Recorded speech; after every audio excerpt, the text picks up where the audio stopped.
show. When Tamra Judge was on the Behind the Velvet Rope podcast, she said, when I asked her about Heather Dubrow, what do you think of Heather Dubrow? Period. That was the sentence. There was no leading question. There was no. Now, if you ask me, David Yontef, what I think about Heather Dubrow, I would say I think she's fucking rich as fuck.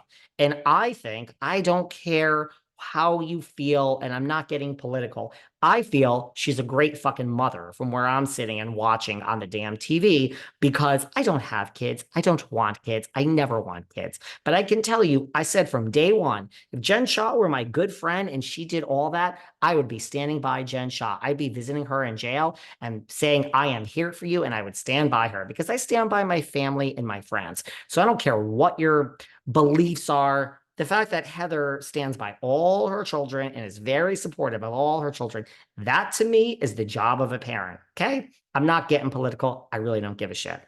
But I would say Heather's filthy fucking rich and she's a great parent. If you ask me what I think of Heather Dubrow, I asked Tamra and she said the biggest mistake Bravo ever made was letting her go. Then there were worldwide headlines behind the Velvet Rope podcast in the lights. And it said, Tamra Judge confirms Heather Dubrow was fired from the Real Housewives of Orange County. Oh, I have all the texts from the rat. I have all the emails from the rat. And she wanted to know where she said that in the transcript. Now, I don't owe you anything because you're not my mother and I'm not fucking you. But we went over it. I showed it to the rat. And she's like, well, that's not what I said. And she was arguing that basically when she said the biggest mistake Bravo ever made in letting Heather Dubrow go, she didn't mean that they fired her. She meant that they were trying to negotiate and work it out. And the biggest mistake they made was saying, Heather, we can't meet your number. Oh, this Tamra, she's good. So just like on my podcast, when she found a loophole to what she said, when you say the biggest mistake Bravo ever made was letting Heather Dubrow go, and all the headlines, which I'm not responsible for, say Tamra says that Heather was fired, it's not that much of a stretch. It's basically exactly what you said, Tamra. I'm a lawyer, so I get your nuance that that's not what you said, that you said the biggest mistake was Bravo letting her go. But for 99% of the people in the world to read it like Bravo let her go, like we let you go, we fired you, it's not such a stretch. Saying that you heard about it and someone slipped into your DMs, it's not much different than you saying that basically you heard, which is what you did. And then all the headlines. So she's trying to get out of this. I don't know. And now I'm on a fucking tangent and down a rabbit hole, but because it brought back PTSD. But give me a break, Tamara. The fact that these are the headlines, this is exactly what you said. And do we believe it? I don't know. That's not the point. So she just brought back PTSD. Joe and Melissa, they had that live comedy show. You know, part of it which came out, Joe was saying he passed away and Teresa was there to do a eulogy. And then Joe was pretending to be Teresa. And I know all the Messy G fans, again, I don't know what you call yourself. Tell me what you call yourselves. But Josefina Gorgasita then got on like a chair and I guess pretended to be taller. And when he was doing the eulogy delivered by his sister, Teresa, he said, that bitch killed my brother. So I guess Teresa's saying that bitch meaning Melissa. And I should have known when she brought sprinkle cookies instead of pinoli cookies. Now, I mean, I don't care if you're on the side of Gorga. I don't care if you're on the side of Teresa.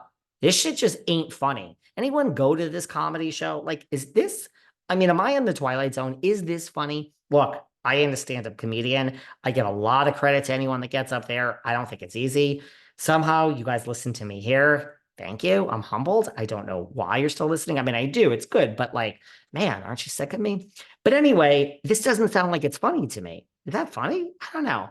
And yes, all the huggers are in the front. You guys are in the front after yesterday's episode when I talked to you about what I see the future of New Jersey is. So all the tree huggers are in the front. But and I'm glad you guys are sitting in the front for once. When Melissa's old nose comes back, you guys can sit in the back. But today the tree huggers are in the front. I know what you're going to say. You're going to say Joe and Melissa have no stand-up unless it's about Teresa. They're obsessed. Okay. Then they start talking about Louie's pajamas and that whole thing. And then Catania and Benigno and Fuda, they all come out and they say, Joe, we didn't want to see you alone. So we all have Nano's pajamas on. I mean, again, I don't find this funny. I don't find the ass shots. I don't find this humor funny. Does anyone else find Joe Gorga funny? I don't know. No offense. I wish you the best of luck with your act. I just don't find it funny. I'm going to pass on that one. Frank apparently at the show was shooting off his mouth again. And he said, it's really, yes, Dolores, Switzerland, but you guys don't give her enough credit. You all watched the finale and you all saw her speaking up to Teresa and putting her in her place about, it's not okay what Louie said about Margaret's child. I mean, okay, Frank, was that really Dolores speaking up and putting Teresa in her place? Because we saw Dolores speak up and put someone in her place. She used the C word and went psychotic on Margaret over whether she was lying or calling. And I love that, Dolores. I love that. But that's someone that we really saw her stand up to. I think this is a kind of a nice try, Frank Catania. I mean, from lawyer to lawyer. I don't see it, dude. I don't think that was her actually standing up and putting Teresa in her place, because she did say it wasn't right, Teresa, what Louie said about the brother, but that wasn't exactly taking such a harsh stance. Tomato, you guys decide. I don't have a side. Apparently at the live show, Gorga also said, everybody chant, fuck Louie. And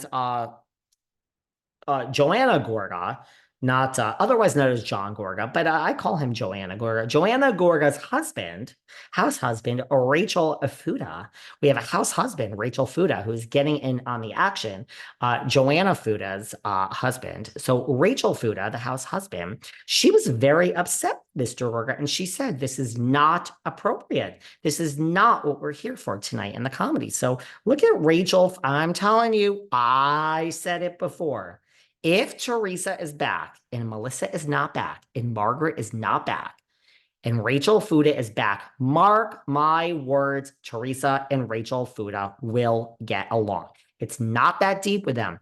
I am predicting if the show goes on, if Fuda is back and Teresa is back, I guarantee you next season, they will reconcile. Make a note. You heard it here first. Make a note. Do we have time? Okay, we're going to have to save all of this. Save, S-A-V-E. We cannot do quick hits past 20 minutes. That defeats the purpose. I love you guys. We're here all holiday weekend, okay? So don't worry.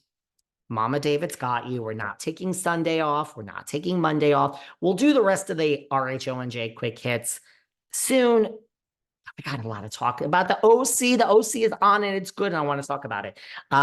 These people won't stop doing interviews. Guys, the show's over, and contracts no longer exist, and they are just so excited to talk. I love it. Love all of you. I'll see you soon. Quick hits in the afternoon. Today is Tuesday. Hope you enjoyed.